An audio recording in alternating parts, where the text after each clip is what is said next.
When someone doesn't love you anymore, it is not your fault. Stop fighting for it. If they tell you they don't love you anymore, or they show you they don't love you anymore, that is not your cue to start fighting for it. No matter how great you are, if you are not the person they want, it is their choice, it is their preference, and it does not define anything about you. Learn to let go. Their treatment of you does not define who you are.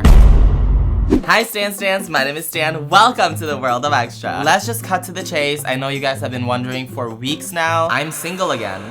Around 2 weeks ago, I got broken up with, and honestly, a lot of you guys have figured it out. My ex and I don't follow each other on Instagram anymore, and we also don't have each other's pictures on our social media. I honestly didn't even want to make this video, but because you guys have seen the entire relationship from beginning to the end, I just want to talk about it so you guys are in the loop. I know I don't owe anyone an explanation. This has probably been my biggest heartbreak ever, but I'm finally feeling better, so I just want to talk about it. I really want to say this early on in the video, but please do not send hate to anyone. My community is really loving and it's all about like supporting each other. And at the end of the day, no one knows besides the two of us in the relationship what really happened. So all these false allegations and these like theories, I don't want you guys to like make up things. I just want to talk about like what I can do better moving forward and like what I learned from the relationship. And I know you guys want to know like every single reason and like why things happened the way they did. I was not gonna make this video. I was gonna make like a separate one and like upload a separate one, but I also didn't want to just like brush it under the rug. Like I just like come out with a new video after not uploading for a week. So I just wanted to like address it just for myself, of course, you know? It's like a little closure. It's like an end of a chapter in my YouTube channel. And there's a world of extra multiverse, you know what I'm saying? So I have made it to Rurikoin Byakurengedo, which is a cemetery because my relationship is dead.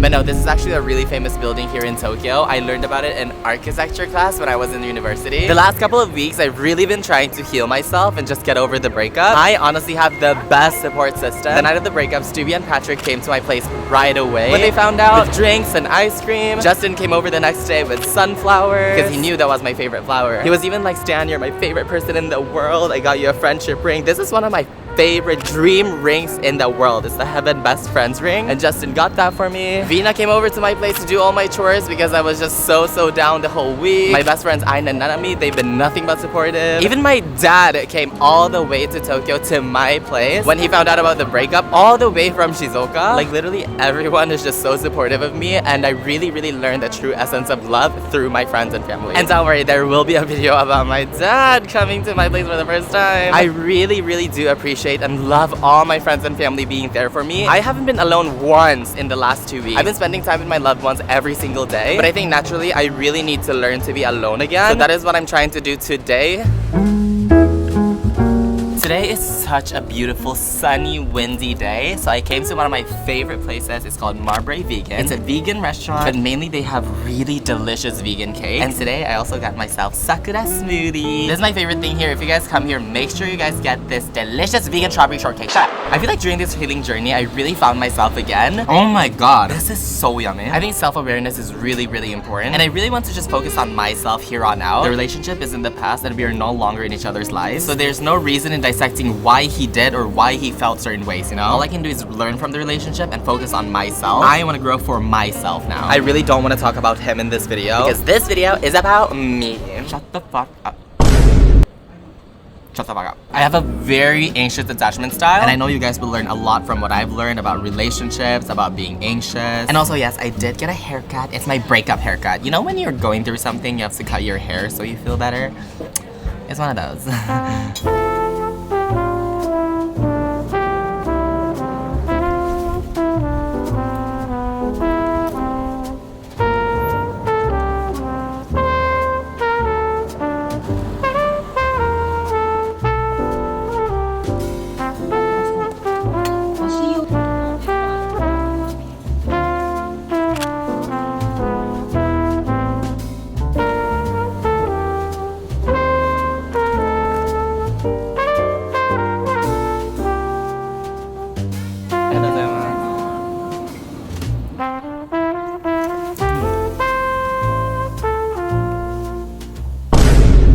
You know, everything happens for a reason. Of course, like this breakup was really hard for me. But you don't lose people, you return them to the universe. My little brother Stewie actually told me something when I was like ranting to him. I was like, I am just really mourning the loss of what could have been or what the future could have been. And he ate. He was just like, you know, there's no mourning the future. because that future never existed in this timeline. This was the future. This is what was meant to be. And I was like, that's true. Like, there's no what could have been, because this is what would have been, you know? And I think the relationship served its purpose. Of course, I learned a lot about myself as well, and I learned about like my attachment style and everything. I'm actually going to therapy in about an hour and a half, but I really just wanted to talk about everything I've learned in the last 2 weeks of reflecting and just healing, because maybe I can help a lot of guys too. As someone with an anxious attachment style, dating someone who has an avoided attachment style is very, very detrimental. I really realized that I really need to work on being secure. Someone with an anxious attachment style can be seen as needy, clingy, and I realized that I'm really, really codependent, and that is something I'm still working on. Codependence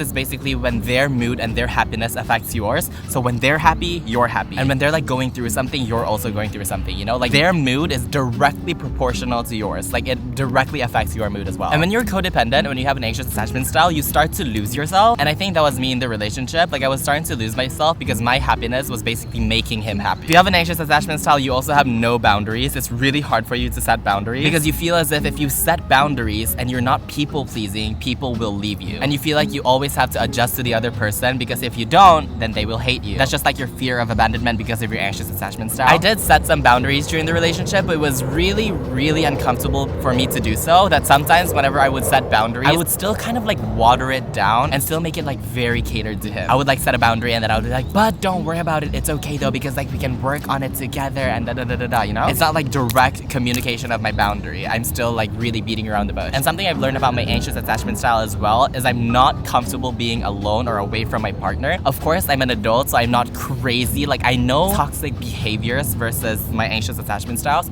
so I do not implement the things that I want to do. Like I'm not like, you have to come over right now because I want you to be with me, da da da da. Like I don't do that stuff because I know those are toxic behaviors, but I still have those urges inside me because I have an anxious attachment style, you know? During the relationship, I really, really wanted to be loved so much, and I was chasing that love all the time, and it wasn't natural at some point. And I think it really comes from childhood. I think somewhere in the childhood there was some abandonment. Of course, I wasn't living with my family my entire childhood. Like my dad has been living in Japan for like 30 years, and I think that also had something to do with my anxious attachment style. By the way, if you have like insecure attachment styles like anxious, avoidant, it is not your fault. It honestly stems from your childhood. So yeah, I was always chasing the love by giving so much, you know? And I'm not saying that I wasn't genuine with the things I did. Of course, I did love him a lot, but I think at some point I was like really giving it my all because I was really chasing that love from him. But if you guys remember this video, like I was really doing the most. Like I was really doing everything my all. I think in my childhood as well, I was always expected to be perfect, and I've talked about it in a lot of my past videos. But subconsciously, I'm always thinking that people love me if I'm perfect, and people love me because I'm perfect. So sometimes I offer like a comfortable relationship so people stay with me, as opposed to me working on people loving me for who I am. My toxic trait, I guess, is making people love me because it's comfortable and easy to love me because I do so much for them. So instead of being loved for who I am, I end up being loved for the things I can give and provide. I also constantly needed validation from my partner, and I think throughout the relationship, I was so obsessed and addicted to like feeling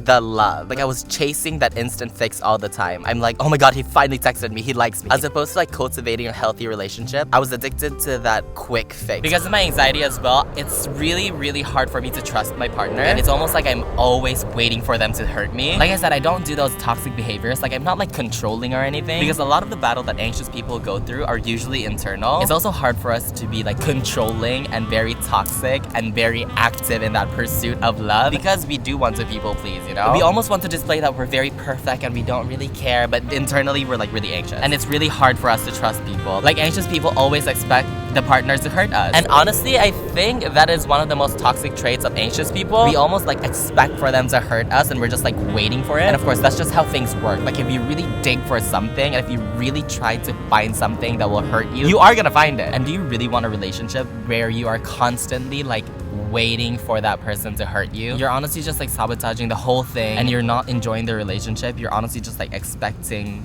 for the downfall. People with anxious attachment styles also tend to stay in toxic relationships or in relationships that don't serve them anymore or don't meet their needs anymore because we have a fear of abandonment. It's like, I would rather stay in this toxic relationship than lose them. But bitch, you really have to know if it's a toxic attachment. Wake the fuck up. And honestly, if you're anxiously attached, even if you're an amazing person, it's honestly going to have like a cloud around you, and you can't show like your true self. You're not gonna be loved for who you are. You end up pushing people away.